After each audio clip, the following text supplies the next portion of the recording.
Welcome. I'm so excited to film this. I woke up this morning and had to wait until it was light enough to film this episode. But now it is. I'm actually kind of waiting for the sun to come out because it was promised to be sunny at least for a few hours this weekend. So I actually wanted to go for a walk, but I mean, there are speckles of blue between the clouds, but yeah, I don't see it really happening.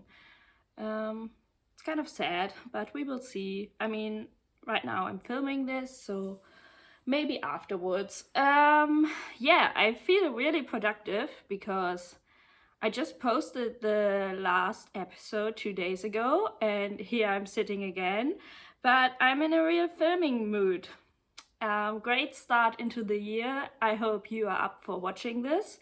So let me introduce myself again. My name is Johanna and this is the Knotenkopp podcast. I talk about my knitting here and a lot about my life, I feel. I think a lot of other knitting podcasters keep it more short, but I'm a chatty person. And once I start, it's hard for me to stop. Also, I had to cut out a lot of stuff, around 20 minutes from my New Year's or last 2022 recap and New Year's resolutions video.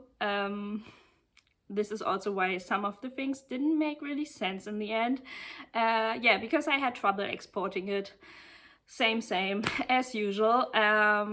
So yeah, we are trying to keep it shorter this time, but also I'm trying to get back on the topics that I had to cut out. So let's see how that works. If you're just here for the finished objects, the elephant in the room, skip ahead. I put in timestamps and I see you probably in 15 minutes. So yeah, I don't know, probably it makes sense to see the video I posted before because I will talk about or relate to a lot of things I said there, but yeah, a little bit about what happened between my last regular episode in December and my, being in the new year in January. Today is, I think, the 8th. I should know that because I have a calendar, a January calendar. So yeah, actually my holidays were a mix. I've been sick for 2 weeks over Christmas, so that sucked. But my dad took very nicely care of me, and I was sitting by the fireplace and he was just bringing everything to me. So I think the worst thing about being sick was that I still had to take care of myself and I was alone. My colleagues were really nice and bringing me medicine and stuff, so yeah, that was great. But it's different when you still have to cook for yourself and shop groceries. And so yeah, Christmas was nice, sitting at the fireplace, knitting and watching documentaries. This is how Christmas looks at my parents' or my dad's place. We watch a lot of historian and nature documentaries. Think we have a similar taste when it comes to that. And then I went home to my own flat again, and spontaneously a friend came to visit, which was also really nice because we kind of did the same thing I did with my dad, watched documentaries and I knit, and she just relaxed because she was a little bit under the weather as well. It was really funny because I had my Swift at my eating table. I always have it there. It's like, I don't know, I sit there alone and it fits 4 people. So there's no point on taking it down, and she has never seen a Swift before, so I needed to demonstrate it for her, and she filmed it and showed it to her boyfriend then as well, because he was really curious how it works. I think a lot of people don't know about Swifts, and it's the same if you see a spinning wheel for the same time. It's it looks really traditional from a different time period. That was kind of funny because it's such a normal part of my everyday life. So seeing it from her perspective was funny to me. And we watched a lot of Monty Don on YouTube. I don't know, probably my UK people know him. He's basically the Jamie Oliver of British gardens.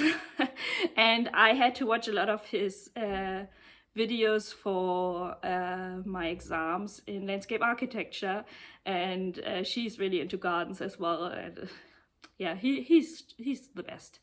So that was just lovely, spending time with her. And then I went to another friend for New Year's Eve, and I think that was one of the nicest New Year's I've ever spent spent in years, at least 4 years. And I feel very relaxed, and I have been mainly working on this lovely piece. And I think the other things I will put at the end, so you can skip it if you want. Is there anything else I want to talk about today? No, I think I will put the shady stuff at the end. Wow, now it's sunny outside. Yeah, I think I will go for a walk, because actually I haven't seen that much of my new home yet, I feel, because I mean, I moved here in October, so it's not the greatest time of the year to move to northern Germany. Also, I moved to the countryside, but one of the reasons to move here was to actually be more outside and go into nature, but I haven't done that much. I mean, I go usually on the weekends for 2 hours walks, but usually always the same walk or the same area. So I actually wanted to discover a new area today, so but I mean, I didn't want to go walking in the rain. So finished objects. I cried a little bit. I teared up last night a little bit because of my finished object, because I'm just a sappy person. I mean, I cry at every Disney movie with every happy end. That's just, I cry at nature documentaries because the nature is so beautiful and our planet is so beautiful. That's just who I am. I think I'm not a person who's get very emotional in my personal life, but I think I get touched by other people's emotions very easily. So if people are happy or sad, that gets me emotional. And I think I got very emotional finishing up this. I just finished this up. I steam blocked it. So so let me start from the beginning. I think you get the vibe. I'm very excited. And I put everything together. I dressed up in honor of this finished object. So we're doing this right. So this is the Halibut sweater by Caitlin Hunter. I knit this in the size 4, but I modified this heavily as usual because I never do anything as the pattern says. And this hasn't been wet blocked yet. I steam blocked this with an steam ironer, the color work on Christmas Day. And I just, because I also have like these vertical steamers. I just steamed this because the sleeves were too short otherwise, and I just wanted to wear this. And so yeah, I knit this with BC Garn Semilla Melange, and it's such a beautiful yarn. I think I said this now a million times. I feel like a parrot right now.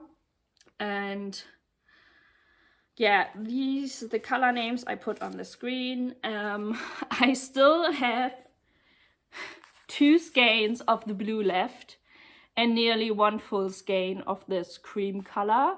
I was kind of estimating it with the blue. I was really frustrated by the cream, but I mean, these are colors that I really love. I will just use them in other projects. I already have plans for the blue, but yeah, this is always what happens. Like when I buy the estimated amount for my size, there's at least 1 full skein left over, because even though I need the width in circumference, I just have a very short torso, so I usually never need the length that is recommended for my size, so I usually need less for meterage that is recommended. So I'm really confused by the different types of, or like gauge types. I would call this a DK because it is recommended for 4 to 5 millimeter needles, but sometimes it says worsted, and for me worsted would be way thicker needles, but I don't know. For me this is a DK yarn, and yeah, it is 100% organic wool. It runs 175 meters for 50 grams. I will put in the total costs for what I paid for this garment, even though I keep on saying that I am not on a budget anymore and that I spend more money on yarn now. I feel that my garments are still quite budget friendly. I think they waver around 50 or 60 euros, which is for me quite friendly, budget friendly, because you pay similar prices to a sweater that you get in a like store-bought. But yeah, I think this is a very affordable yarn for what you get. Like they have a lot of like great certification. A lot of their yarns are like GOTS certified, and I really like it. It has like this beautiful heathering, like all of them. Some are, I mean, this is quite one-dimensional. It is just blue with lighter blues and some white gray speckles, but they have like, for example, their browns have like a lot of other colors in them, like similar to Jameson and Smith's yarns that is often used for color work. And for example, this is like more unicolored even, but yeah, not, I wouldn't call this a solid color. But yeah, it worked great. It bloomed, the wool, even with just ironing it. So I think with wet blocking it, it will bloom even more. So I hold this color single stranded, so I didn't held it with a mohair or anything. I knit this on 4 millimeter needles. Yeah, that's all to say to the yarn. I will put the grams I needed in the show notes description box below. I always do that. What else is there to say? So it's in the round color work yoke, top down, and I modified it quite heavily, as I said before. So the pictures showed quite a wide neckline, which is often the case, I feel, with in the round yoke colorwork sweaters, because you cast on and then you decrease in the color work, increase in the color work. Especially if you have a wider bust, you need to increase quite widely, and you always have a wide cast on. And I didn't like it. And she also had like different options for necklines. I don't know if she even had the double folded collar in her option, but I think the options weren't really what I wanted. So yeah, this is a 1x1 rib double folded collar, so really just standard one. And what I did, I think I explained this before, and I don't put revelry notes. I don't put revelry notes for every project I do, but I think I will do this for this one, because I think it's quite hard to explain what I did. But I think I can say this because, yeah, I will put it in the revelry notes anyway, so I can say it in the podcast as well. I cast on 100 stitches, which is the smallest size. So then in the first 4 rows or something, I increased to my size, which is a really steep increase. And then I continued the pattern in my size, the 4th size.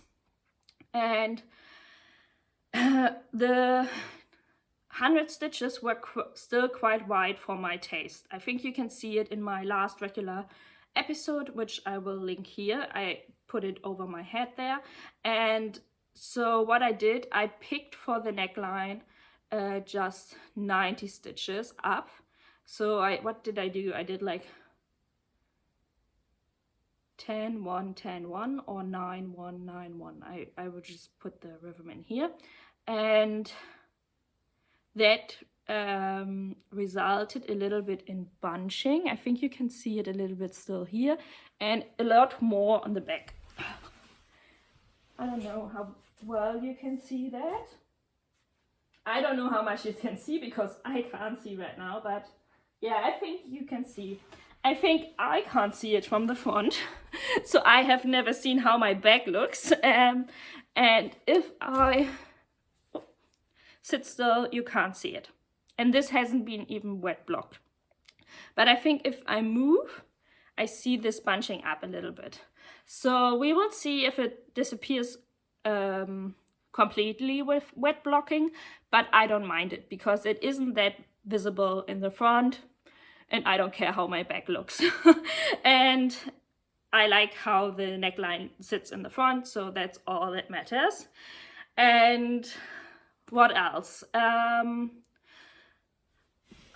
will just get up a little bit. So I did also modify a lot more. I also didn't... She also recommends, I think, to knit 5 more rows or something after you finish the color work. I didn't do that. I split, I think, after 2 rows after the color work, and also didn't do more increases. But I'm not 100% sure, so if you really want to do it like the same as I did, please check the Ravelry notes. Then also she says knit 20 centimeters or how much you want the length to be after the color work sections. So 20 centimeters would be really, really long on me. So I did only 12. That actually was a little bit too short. So this part is only 12 centimeters, so until the ribbing. And I realized that after I started the ribbing, and I was like, okay, I'm not going back. So what I did instead, I lengthened the ribbing. So you should do 8 centimeters of ribbing, and I think I did 9 or 10 centimeters of ribbing. So right now the ribbing isn't fully stretched out, so it bunches up a little bit here, which I mean, I don't mind it that much, but I would prefer it if it's like just falls like that. So I think I will block out the ribbing more. So I haven't measured it after steam blocking, but before, I think it was fitted like a little bit like 4 centimeter positive ease, but I think now this has a lot of positive ease. I think, yeah, I will put in the measurements somewhere. The same with the sleeves. It said for my size to pick up 5 stitches under the arms. I didn't do that. I picked up so many that it just made sense and didn't create massive holes. And then I just decreased every second round to have the 5 stitches. She also is decreasing along the sleeves. I didn't do that because for my taste they were already quite tight. I didn't want to have even tighter sleeves, so I just knit them straight, and then that meant I had like 78 stitches until here. Then I did one decrease round from 78 stitches to 60 stitches, and then I started the ribbing. So yeah, I think right now the sleeves are all right. They could be a little bit longer because if I do like this, they are like a little bit short. So I think if they're like 2-3 centimeters longer, that would be perfect. And I think with the body length, I'm perfectly happy because I wanted them to be until here because this is where my belly fat starts, and when I wear like really tight high-waisted jeans it shows. So yeah, I wanted that to be covered, but otherwise I'm pretty happy. So yeah, this is, I think you still can see a little bit of puckering in the yoke, but it relaxed already quite well with like ironing. It was amazing. I didn't know that steam blocking can do, or ironing is magic on wool. I never tried ironing a wool jumper before, so I was amazed by it. I need to sit down again. Yeah, I think that were all the modifications I did. I'm trying to remember if there was anything else. Whew, I'm out of breath. Oh, it says a lot about my condition. Is it condition? Condition. Yeah, but I'm really happy with I'm already really happy with the finished object. Yeah, it's everything I dreamed about. I mean, I kind of started knitting this kind of as, not as a costume, but just with this idea, like I said, having this hat and everything. I really like this old fisherman vibe you have going on, living here now at the coastline. To have a lot of people running around with these like elderly men running around with this hat, and I just wanted a sweater that fit this vibe. Like I just can, an old man sitting at the harbor, like counting his catch, sitting next to a cat at a like harbor wall, or like repairing his fishing net. I can just imagining it. Like I have this picture in my mind, and that was just what I wanted. But in the end, I think I will have so much wear from this finished object, and that was something actually that I wasn't expecting. I think this was just a fun thing I wanted because I liked the fish motif so much. But this actually fits me so great, and since I never really had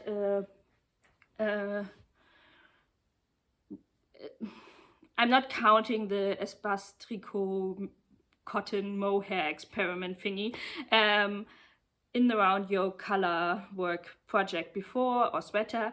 I wasn't really sure if it would fit me and suit me and look good on my body, but it just fits me perfectly, and I'm so happy about it, because this is not something like a Christmas sweater that you pull out like once a year when you just have one occasion. Like, this is something I will wear to work every day, but I will also wear it on a walk, and this is so nice, and this makes me just generally so happy. Yeah, but I don't think I will knit this again. I think you need only one of these, but I think I put down everything I need to know now about in the round yoke. Is it like, or yoke? No, how do you say that? Like, how is this construction called? No, not drop down. I don't know. You know what I mean. Maybe I figure it out and put it here. But yeah, like this kind of construction, how I need to knit my measurements. So I will definitely knit something like this again. And since I kind of want to knit the PetiteKnit sweater, and this is like the same construction, I know now how I need to knit this to fit me perfectly, which is just great. Yeah, this is my only finished object, and yeah, like I said in my last video, I didn't finish my other two works in progresses, the Marseille sweater and the Cardigan No. 4. I'm not gonna talk about the Cardigan No. 4. I did work a little bit on it, but the progress is insignificant, and it's a pain in the ass to put it plain. I just don't like working on it. The lace, alpaca lace, and the drops brushed alpaca silk are just very fiddly in combination with the Haar fisherman's rib, and especially in comparison, because I was trying to not only knit on this but also knitting on that, and this, after finishing the yoke on this, it just flew off my needles. It was amazing. I think I've never finished, especially the sleeves, so fast. Like I said in my New Year's resolutions video, like, investing in small circumference needles if you are not a magic loop person is so important, because I think I finished the sleeves in one evening, and also the body was so fast, and because this yarn is just such a pleasure to knit with in comparison to this fluffy fiddly yarn. And yeah, it's so strange, because they are, yeah, I mean, obviously Haar fisherman's rib is more complicated in comparison to stockinette like this, and definitely the color work part dragged along. Is it the right word? Dragged along. It took me some time. I mean, I kind of underestimated the color work, because in the beginning I was like, oh yeah, this is going fast, but I underestimated how many stitches you increase with every increase row. So you need longer for every row or every increase row. So, and also this is not a geometric design like a lot of Scandinavian colorwork designs. So you can't really remember it, because a lot of the repeats are mirrored. So if you've done half of it, you kind of need to do just the mirrored version of the other side. With this one, for example, like the fishy part, there's nothing the same. So, and you have a lot of fish. I think there are 17 fish or something. So yeah, this is not something you can just remember out of your head. And also you don't have like with like traditional color work, you have a lot of like these bands of color work where you have repeats of patterns, like for example, you have like these snowflakes coming here, and then you have a snowflake row here and a snowflake row here. With this, it's every row is something different. So yeah, you have to look at the charts, and I was watching a lot of TV during these charts, and this wasn't the greatest. And I just wanted to wear this. I just wanted to have this finished. And this is not, I think, the right approach for something like this. You kind of need to value the process. And from here on, it flew off my needles, basically. I mean, the Italian bind-off took me some time, but I also found out with the Italian bind-off for my sleeves that if you put them for the binding off, if you put them on a smaller needle for just binding it off, it's easier. So because you can, like with the sewing needle, if you fiddle it through the stitches, the sewing needle gets through the stitches easier because there's more room if they are on a smaller needle than the needle you knit before. So that is a trick or a tip I would recommend for the future. I also did a tight bind off for the sleeves because the 60 stitches for the ribbing were quite wide for me. So I think with blocking they look like you can look already in there. So I was like, okay, worst case scenario, I need to even put an elastic in there. And I did an extra loose bind off for the body ribbing because I really don't like it when the ribbing is tight on my hips, because that accentuates them and I don't like the look of that. So yeah, that's a thing I was taking into account. What was I talking before? Ah yeah, I was knitting on the cardigan number 4.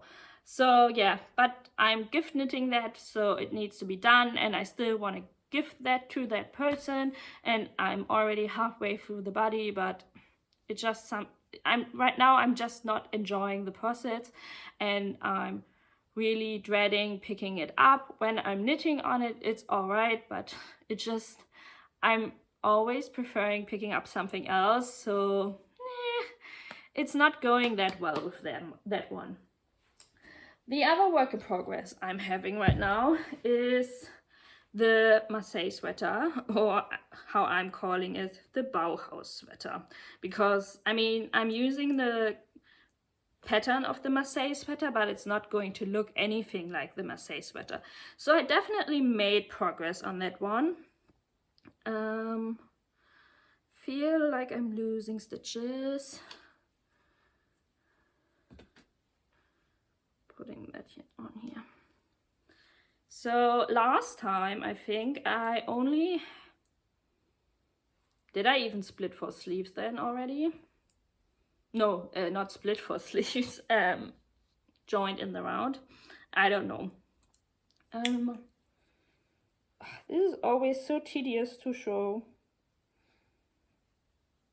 I should have put them on masking wires, but yeah, I am already a little bit on the sleeve folds. So yeah, it's going quite well, but I focus on this mainly to get at least one sweater finished. And also I was waiting for some yarn, which I will talk about in my acquisitions part. Or will I talk about it now? I will talk about it now. So it's creating this really, really nice Heavy fabric. So I'm holding together is this the right thing? Wow. The Järbo, is it light gray or silver gray? Tr Ull. Probably it's not two, because I mean the Swedish people don't. In Swedish it's not 2, but the number 2, Tr Ull, so wool, and in this, it's kind of, I mean, it's coming off more beigey, but it's like a light gray Havard color, and with a cream colored mohair that I still had flying around. It's from, yeah, it's from Sostrene Grene. And so, yeah, actually I would have knitted this on its own because I would have met Gage without this mohair, but in contrast to a lot of North American knitters, because I watched a lot of like these what I knit in 2022 videos over the last 2 weeks, and I think a lot of people from like the US and Canada realized that they actually don't need mohair in the garments, because they have a lot of places where they have AC, so actually mohair often is not needed because it makes a garment very warm. I had the opposite realization, because yeah, I'm not like, I would prefer having all my garments like this without the mohair, but yeah, I mean, I knitted this with the mohair just because I had this lying around and I just wanted to use this up. But on the other hand, it will make this garment very warm. And yeah, moving here, I realized it's very cold here. And I mean, I don't live in Alaska or Iceland or something, but it's very windy. I actually looked it up. We have on 275 days wind here, which is a lot. And actually on 8 days we have like storms, or not hurricanes, but orcana. And I think these will just get more because of climate change. We will have more extreme weather, not occasions, but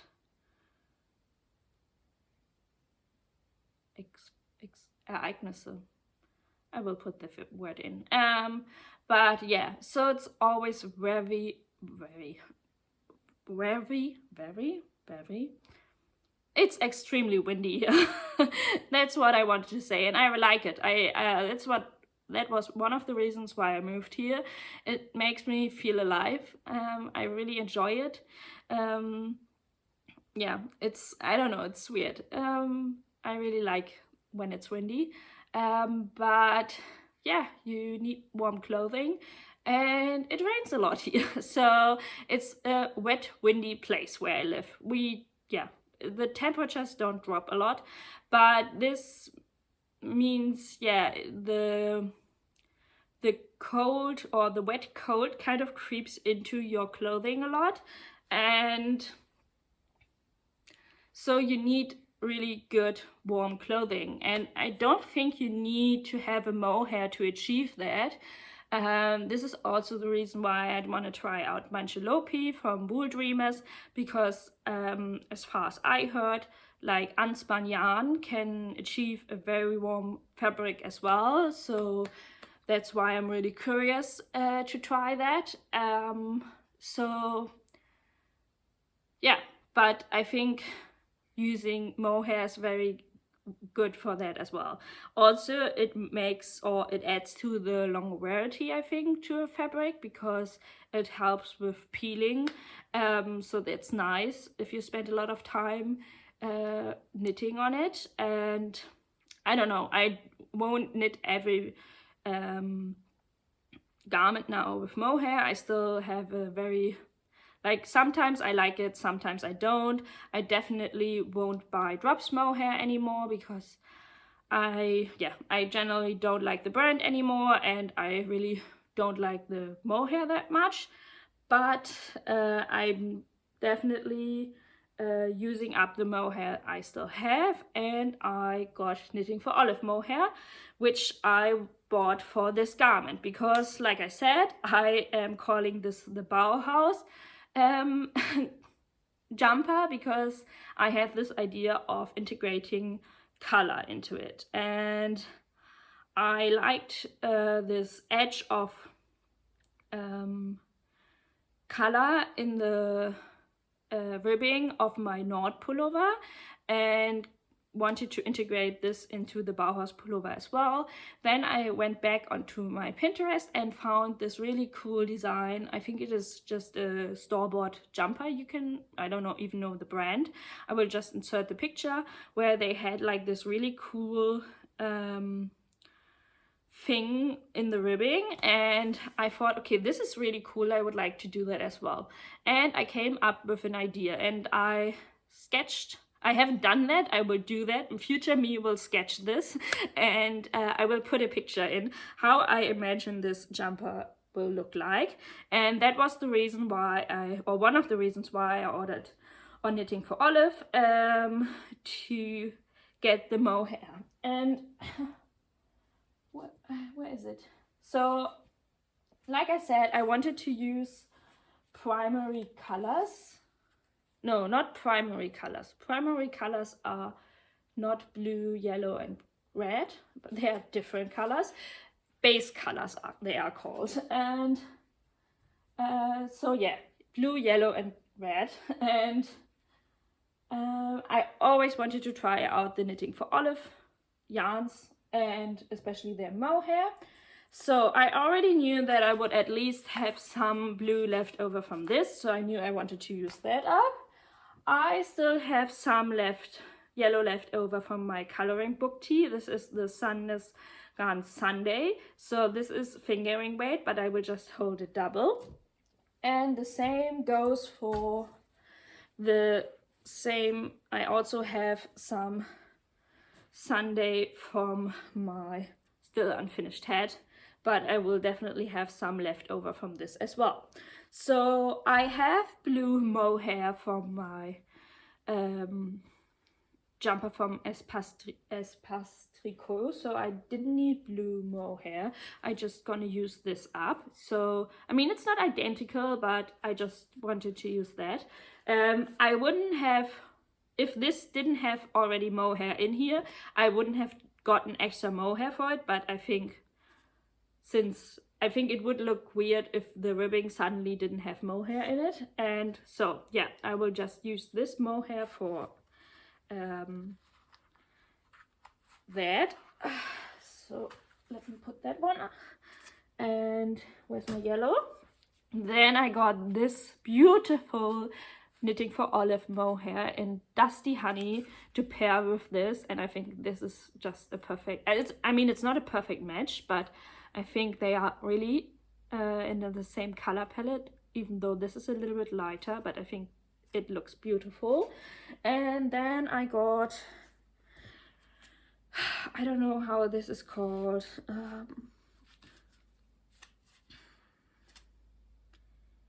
claret. Or claret? No, I think I would say it in, or vinrød. Vinrød. I would, also Weinrot. What is it like? Wine red. Or claret. So, yeah, this is not a perfect match, but I knew that before. I think the red tones, they have beautiful red tones on Knitting for Olive, but none of them really matched my Sunday yarn, and since I'm not a really red person, I didn't want to purchase extra red yarn, which I never use again for anything. So, and they even had like a pomegranate, which was really bright red, which I didn't want to go that way, or like this more burgundy, yeah, wine red color, which is more in my color palette and which will mute this red down more.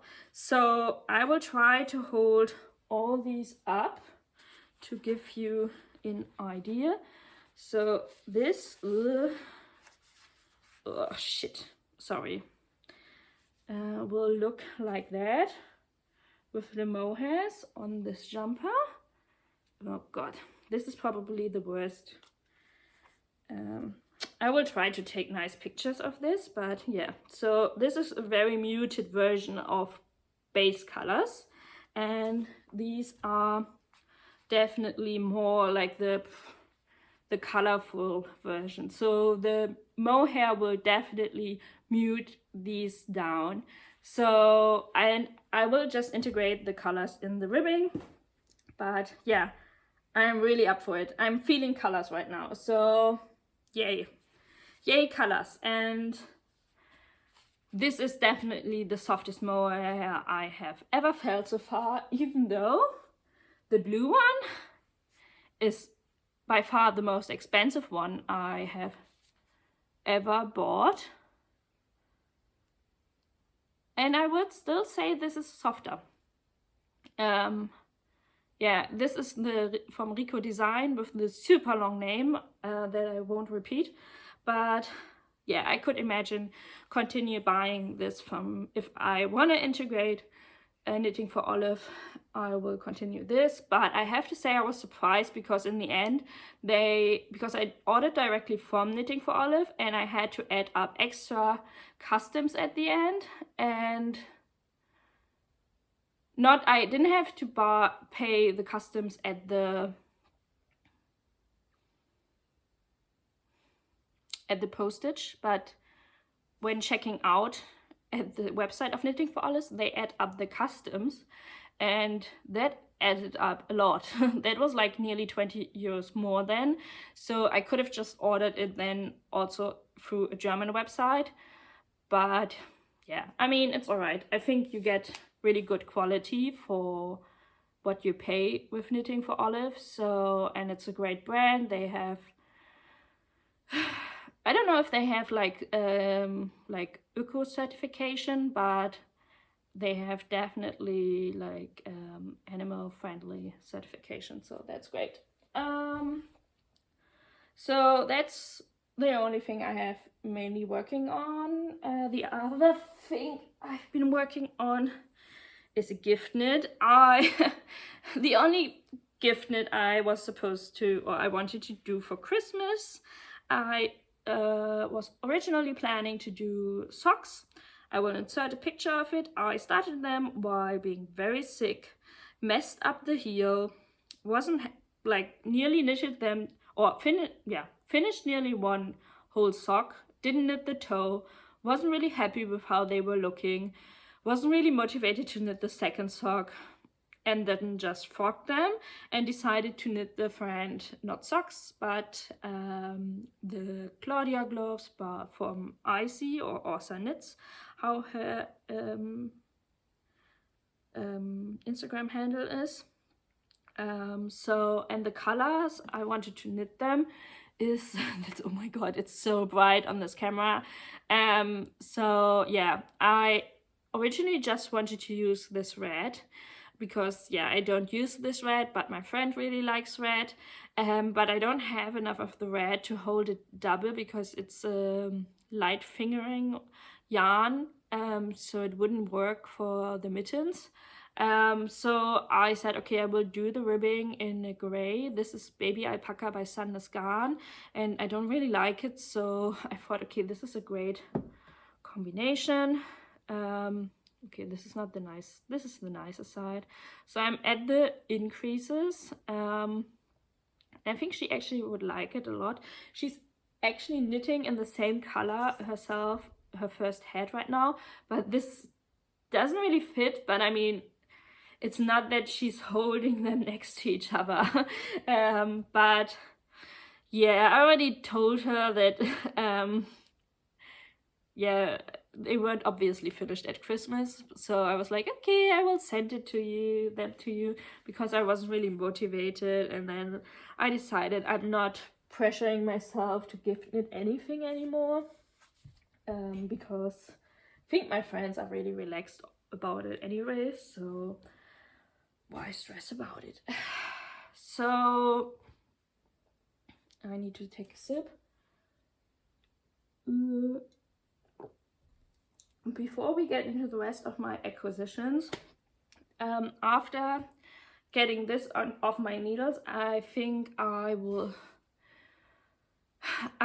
need to concentrate on, or focus on, my cardigan number 4, because I need to cast on the next one. And I don't know what I like. I mean, I didn't know that I don't like knitting with this kind of yarn combination before, and I don't really enjoy half fisherman's rib that much. I mean, and obviously I could say I'm not gift knitting this, because I'm gift knitting another cardigan number 4, but also I'm very much not a quitter. I'm sticking to my plans. That's just, yeah, that's just who I am.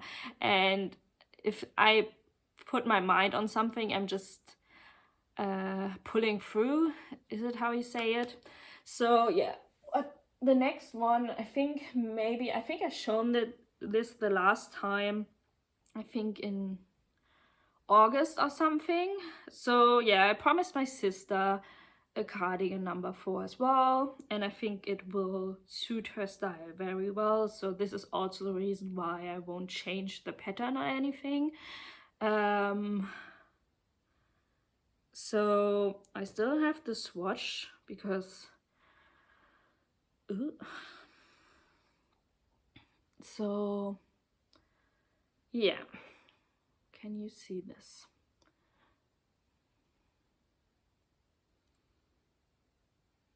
So yeah, I think you can kind of, I mean, I think it's blowing out a little bit, but you can kind of see that it's kind of rainbowy and has like different colors. So the caked up skein looks like this. I think it looks prettier from that side.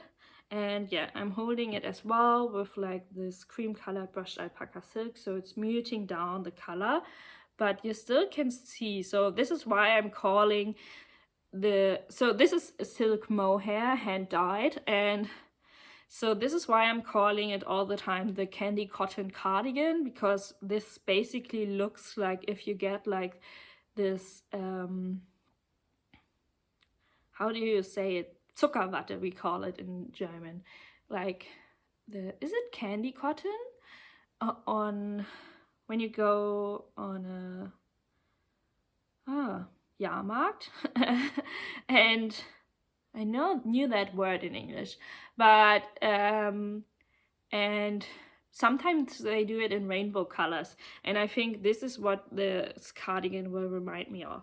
So I still have a second skein, so you get an idea how it originally looked. And yeah, this is it before you cake it up, or it's a hank, not a skein, but yeah, this is not my usual color palette, but obviously it's not for me. And yeah, I think knitting the brushed alpaca silk with a silk mohair will be even worse than just knitting it with a strand of lace. But what I'm hoping is that the color changes in the hand dyeing is kind of intriguing, and that keeps me going. Also, this is the second time I'm knitting this pattern, so a lot of things that kept me struggling the first time will be easier this time. So yeah, I'm trying to be optimistic, but I think I won't knit anything in brioche or half fisherman's rib for this year, and I think it would need a long time until I will be motivated to do so. Yeah, this is all to say for my work in progress right now. I mean, I still have a lot of unfinished hats, unfinished socks lying around, but I think I need to get my bigger projects right now off my needles or get them going. My sister already asked, like, oh, can you send me pictures of the project? And I was like, didn't even start it yet. But I think she's also a very forgettable, not forgettable, but she has like a loss of memory or something. How do you say it? Like, she forgets easily things. So I hope she just forgot that she wanted to have pictures of it, until I actually have pictures to show her. So yeah, continuing with acquisitions. So yeah, I ordered stuff from Knitting for Olive. The original thing I ordered from them, I also ordered these two, which I wanted to pair with the rest of the Dusty Honey Mohair because I knew I would have a lot of this left over. So I was smart and I was like, we are not doing leftovers anymore. And so I already ordered Heavy Merino Dusty Honey as well. This is really, really beautiful. And I also ordered them in dark navy.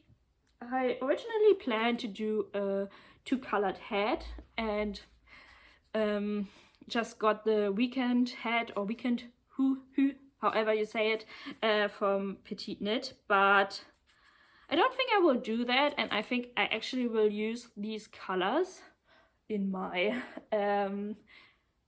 pillowcases. But yeah, we will see. These won't be coming in a long time, so yeah. I also got my Advent calendar, and yeah, today is the 8th, so I opened already 8 doors. I think I will talk about it more in depth when I open every door. Yeah, I can say the colors are going to be a challenge for me. I mean, they are beautiful. Charlotte is doing a great job. I have to say this calendar is a weird thing because I mean it's definitely something that motivates me every morning right now to get up.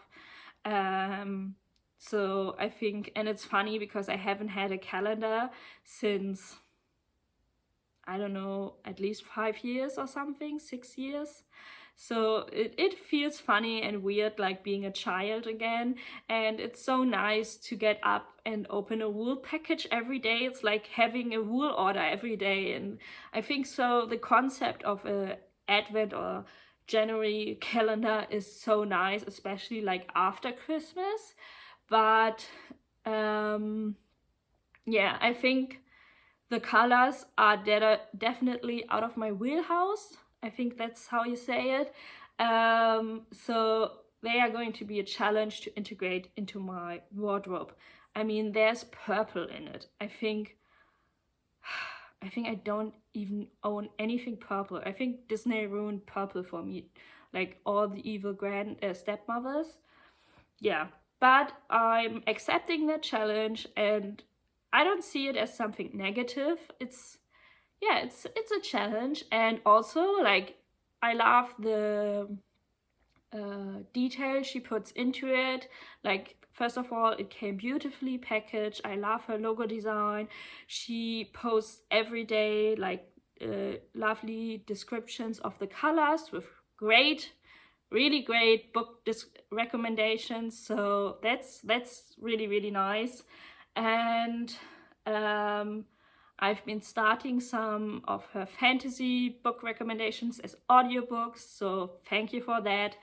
That has been great. But yeah, I think the my original idea of the Purl clay sweater won't work with it, but I already have some ideas what I can do else with it. Yeah, but I will see because I think we are halfway through now, so we will see what the rest of the colors will be, and then I will decide about it. But I also ordered a skein of DK sock yarn with it, and it's this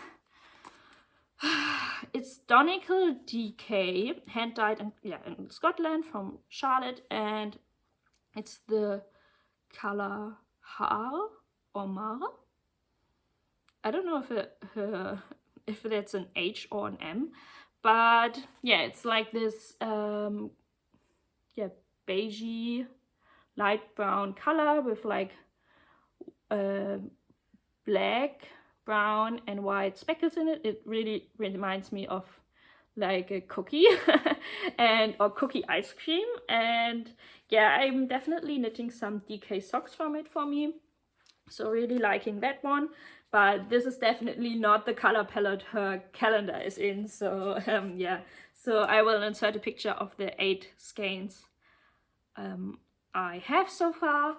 And also the funny thing is, yeah, it's been so dark, and since I have a full-time job, so I'm leaving in the dark and coming back in the dark, and I opened the skein in the dark. so I can't really see the color. I'm guessing like, and the colors look like some of them look really close, like similar, and then I'm coming back and it's still dark, and she posts every evening the color on her Instagram, so I kind of see the color for the first time when she posts them on Instagram, because yeah, the light situation here is so bad that I can't see the color. I mean, yes, now it's the weekend, I see the colors. I have them all lying on my windowsill, so I can finally like see the colors in all their glory. But yeah, it was funny because I was like, oh, I need to check my colors that I have actually lying around at home, because I have no idea what I got because it's fucking dark. So yeah, that's what I got in the mail. Yeah, also the Advent calendar had a lot of customs on it. My postman or mailman is just a sweetie. He delivered the Advent calendar on the 30th, and I was opening the door in my pajamas, and he had to get the or collect the the customs from me, and it was nearly 27 euros.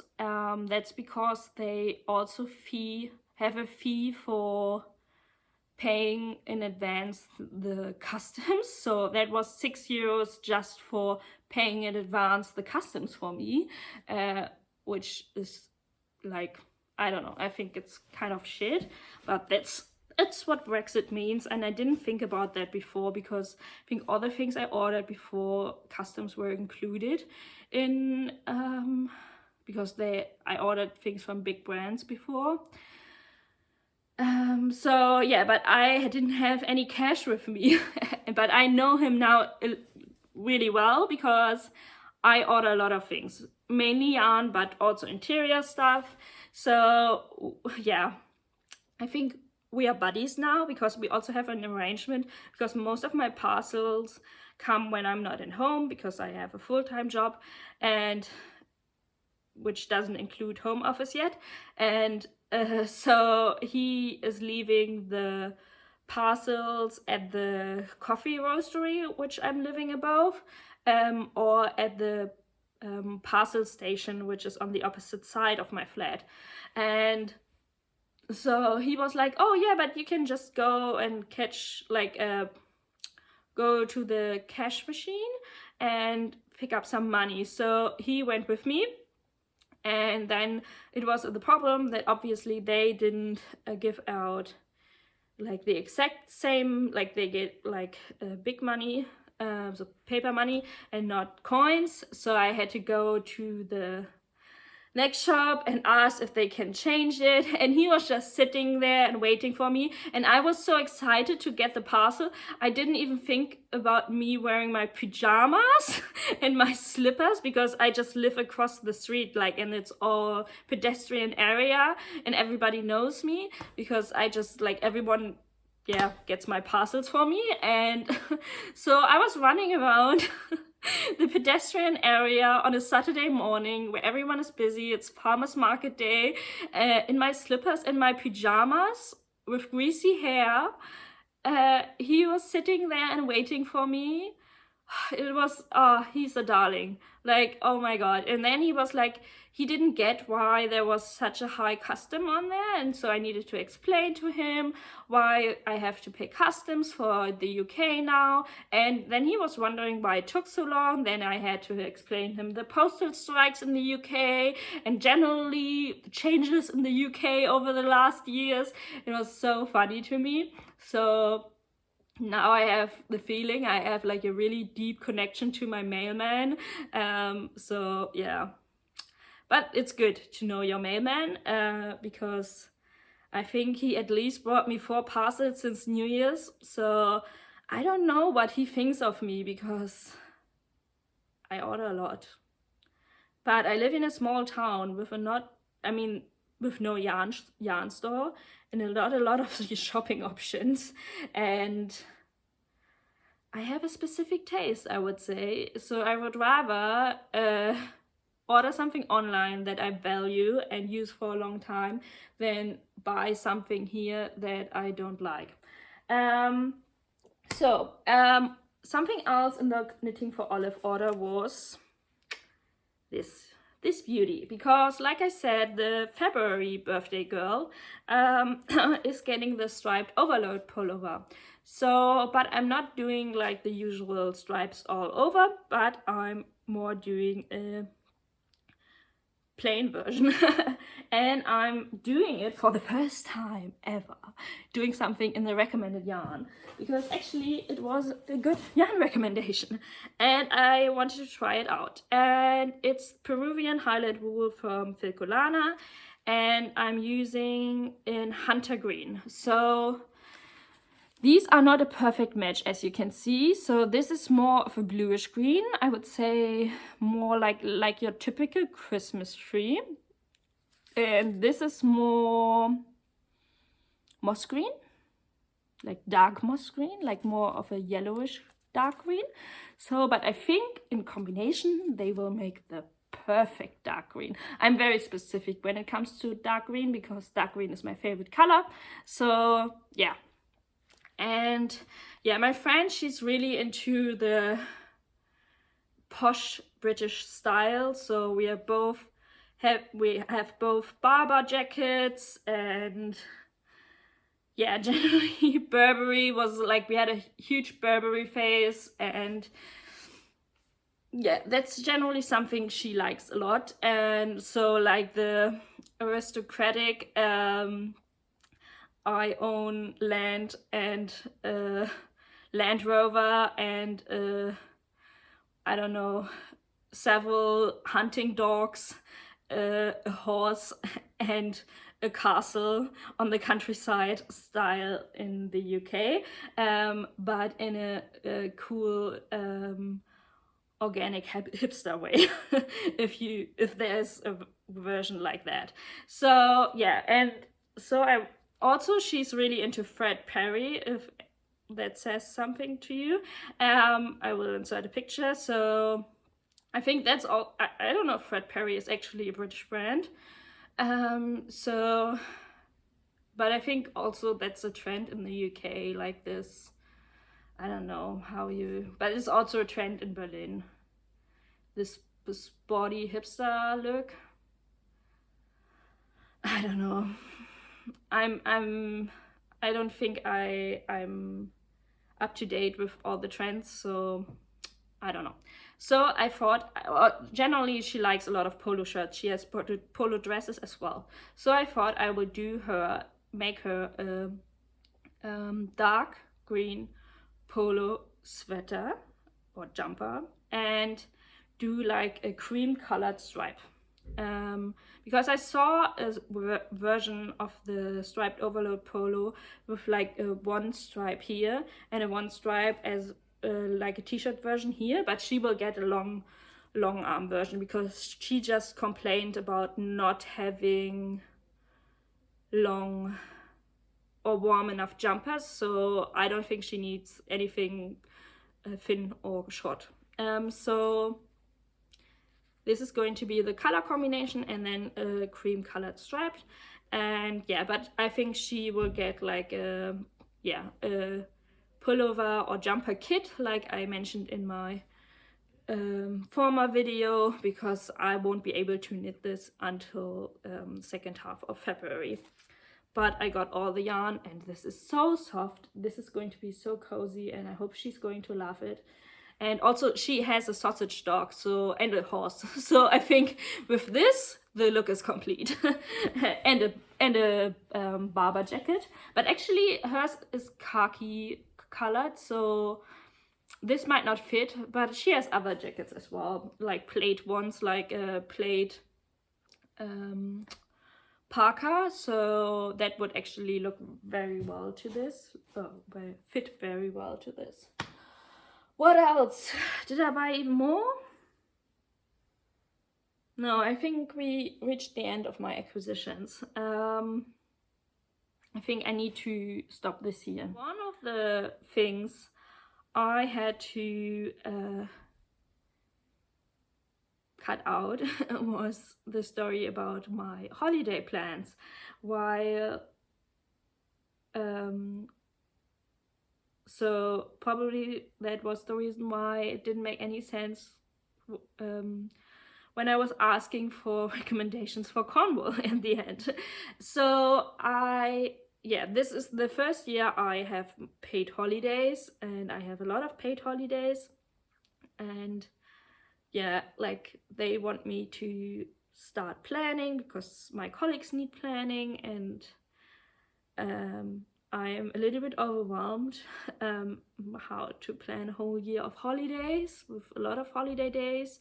And this is a very privileged and luxury problem, and yeah, it's a lot. And so one of the things I really wanted to do was go back to the UK. After finishing high school, I used to live in South Devon at the coast and worked there. I also been there the year after and road tripped around Cornwall with a friend, and also been during high school a few times in South England. I also had a study spot in Scotland, but couldn't take that because otherwise I would have failed my German semesters. So that was kind of sad, but yeah, I am quite strongly attached to the UK. I was considering moving there after living there for some time, and yeah, I wasn't really able to go there for the last 10 years. Yeah, it never happened, and then Brexit happened, so it wasn't really clear how you were able to travel there, etc. So now they found solutions, and yeah, it makes me really sad that the UK is not part of the EU anymore, but it is what it is. It is still quite easily accessible to me, and I wished I could do a road trip there because I mean, I think it's the easiest way to see a lot of parts of South England, but I have a driving license, but I am not capable of driving. This is one of the things I want to get, or I have on my to-do list for this year, but also driving on the left side, I don't feel comfortable right now, so I will go there by public transport. I'm also not sure if I'm going to fly there or go there by train. But yeah, I'm planning on going probably for 2 weeks to Cornwall. And so yeah, I've been there already, know a lot of places since I road tripped there, but I've never been there as a knitter. So I definitely want to see or visit yarn stores, maybe if there are mills or small yarn producers. I would like to see them or visit them, and also because it is not that easy for me to, I mean, it is possible to get UK yarns, but it's just expensive. So it would be nice to use it as a chance to stock up on some British yarn. And yeah, I'm really looking forward to that. It's weird to go back because last time I was there I was 20 and young and was couch surfing and tramping, and yeah, it feels like a very different me in a really different time period. Also, I think the country and the region has changed a lot since then, so I'm really curious how it's going to be. And also my budget has changed a lot since then. Now I'm not a broke student anymore, so I will definitely allow myself to fulfill all my British country dreams. And I'm planning on visiting a lot of National Trust gardens, because I actually applied for internships at National Trust there because I wanted to work when I was in my bachelor's in national conservation. I'm always making national nature protection. So that was what I wanted to work in. So yeah, but that didn't work out. And so yeah, I will visit a lot of national trust sites and do some hiking along the coast, visit yarn stores, eat a lot of scones and ice cream. Cornish ice cream is just great, and I love scones. And yeah, just live out my dreams as a 70-year-old lady trapped in a 30-year-old body, basically. And that's it. And I'm also considering going to the north of Denmark, to Skagen, because I saw in Inga's recent episode that she went to the headquarters of Isiga yarn, and it looked really interesting, and I've never been there, and Skagen is beautiful, and yeah, I thought this is actually really nice as well. Also, if you are curious how a rosewood swift looks, you can watch also, I think, Inga's last episode in December. I will try to link it. I'm not sure if it's possible, but because she got one from her boyfriend and the one I was considering getting. So, and I think it looks beautiful, but I'm glad I didn't get it because it looks very I think I prefer, if it's dark wood, more a rustic look, and I think it looks very polished, more like mahogany or something. So, but yeah, it's beautiful, and I think she is really happy and excited. So if you want to see it in live action, she has some video footage of it. Also, I just found out that Ozetta designed recently a lot with the Wool Dreamers yarn, with Manchelopi and also La Rinconada, and because she had a poll on her Instagram because she wanted to cast on something, and I yeah, just answered her and we chatted a little bit, and she messaged me that she has some designs with both yarns, and yeah, I'm definitely following these hashtags, and I'm considering knitting one of her designs for if I'm purchasing the yarn. So if you're interested how the yarn looks knitted up, I would recommend following her. And yeah, that's that. I also was planning on talking a little bit more about the topic of size inclusivity, but I think this will not work with exporting this video, so I will save this for another time. I don't know if I mentioned this already, but I will go next weekend on a knitting trip. I mean, it's not even sure if I will go really, because the train ticket was quite expensive. But yeah, my New Year's Eve friends, they are planning on meeting up again for having a quiet knitting weekend, and I'm considering going as well, which would be nice. And that means a lot of like foresty walks and chats and knitting, which would be so lovely. And actually I see blue sky now, so I will wrap this up and get outside before the sun sets again, because yay Northern Europe winter weather. You need to catch every sunlight that there is. Yeah, it was a pleasure. Bye bye. I'll see you whenever I feel